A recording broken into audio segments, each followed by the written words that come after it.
Halo, kembali lagi bersama saya Ahmad Rito, mahasiswa PPG Prajabatan Universitas Negeri Malang di P Podcast. Podcast yang membahas tentang pendidikan. Oke, hari ini saya sendirian, tidak ditemani oleh siapapun.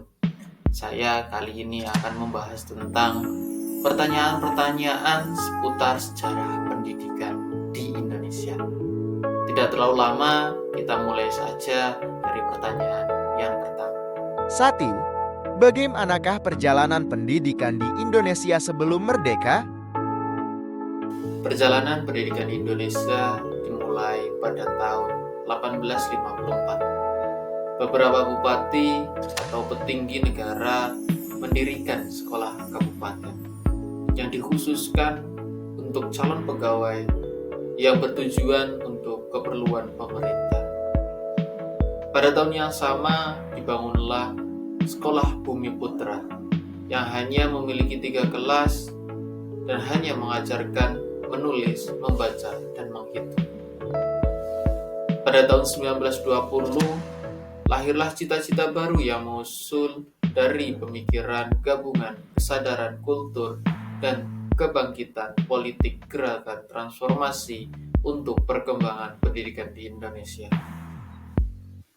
Pada tanggal 3 Juli 1922, berefleksi dari cita-cita Ki Hajar Dewantara tersebut, berdirilah sebuah sekolah yang namanya Taman Siswa di Yogyakarta. Taman Siswa adalah sebuah perguruan yang digunakan untuk membedakan dari sekolah yang ada pada masa itu. Taman Siswa merupakan perwujudan dari perjuangan Ki Hajar Dewantara dalam dunia pendidikan Indonesia untuk membebaskan diri dari jeratan penjajah dengan meluaskan pendidikan pada generasi muda. 2. Bagaimanakah pendapat Anda tentang perjalanan pendidikan Indonesia dari setelah merdeka?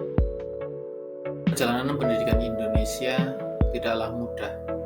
Pada tahun 1947 sampai 1968, pendidikan di Indonesia lebih menekankan pada karakter peserta didik untuk menanamkan rasa kebangsaan yang kuat pada peserta didik, karena pada masa itu pengaruh penjajah masih sangatlah kental berada di masyarakat.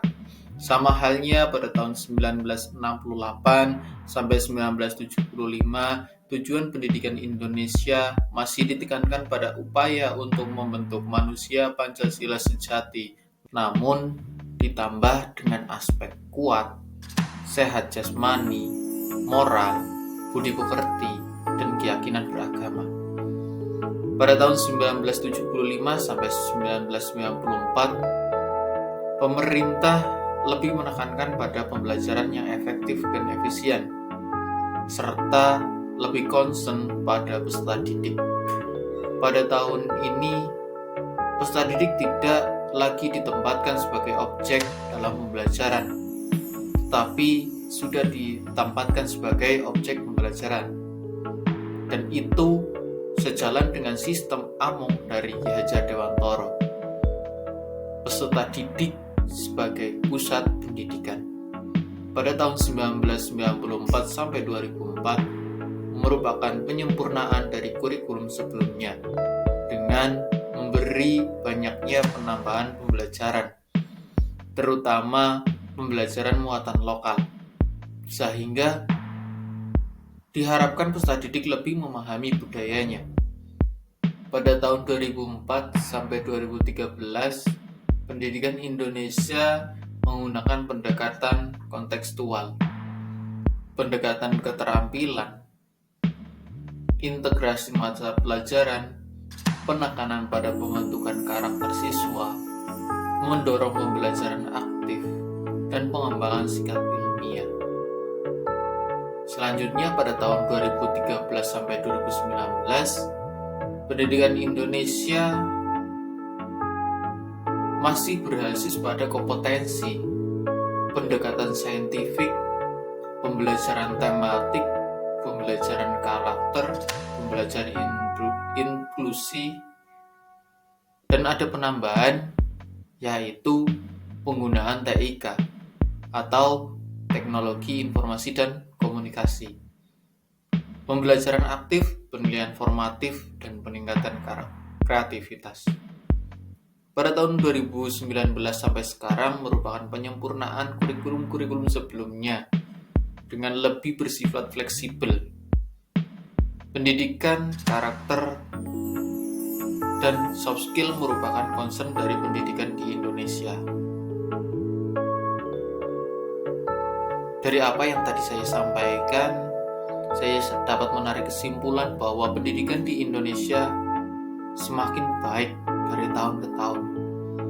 Prestasi didik sudah ditempatkan semestinya sebagai subjek peserta didik, dan peserta didik sudah dianggap sebagai manusia, bukan dianggap sebagai robot, sehingga pembelajaran harus fleksibel. 3. Bagaimana menurut Anda peran Ki Hajar Dewantara dalam pendidikan Indonesia? Peran Ki Hajar Dewantara dalam pendidikan di Indonesia sangatlah banyak dan sangatlah kuat. Ki Hajar Dewantara merupakan seorang yang menurut saya sebagai pahlawan pendidikan di Indonesia dan dikenal juga sebagai Bapak Pendidikan Indonesia. Memiliki tujuan dan landasan yang digunakan sampai sekarang itu digunakan sebagai landasan pendidikan di Indonesia, yaitu filosofinya ing ngarsa suntulodo ing madya mangunkaso tutwuri handayani. Dan juga beliau membuat suatu sistem, yaitu sistem Among, yaitu sistem yang sampai saat ini digunakan di pendidikan, yaitu beliau berpikiran bahwa peserta didik merupakan pusat dari pembelajaran.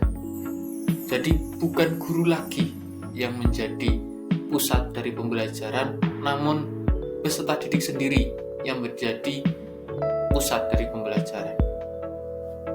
4. Bagaimanakah menurut Anda kaitan antara kurikulum Merdeka dengan filosofi Ki Hajar Dewantara? Menurut saya, kaitan antara kurikulum Merdeka dengan filosofi Ki Hajar Dewantara itu sangatlah erat kaitannya, di mana tujuan filosofi Ki Hajar Dewantara, yaitu tutwuri handayani, dari belakang itu memberikan dorongan agar peserta didik itu menjadi peserta didik yang mandiri. Itu sama dengan kurikulum Merdeka, di mana peserta didik itu diharapkan aktif sebagai pembelajar. Jadi peserta didik itu sebagai pusat pembelajar. Itu juga sama dengan sistem Among yang dibuat Ki Hajar Dewantara.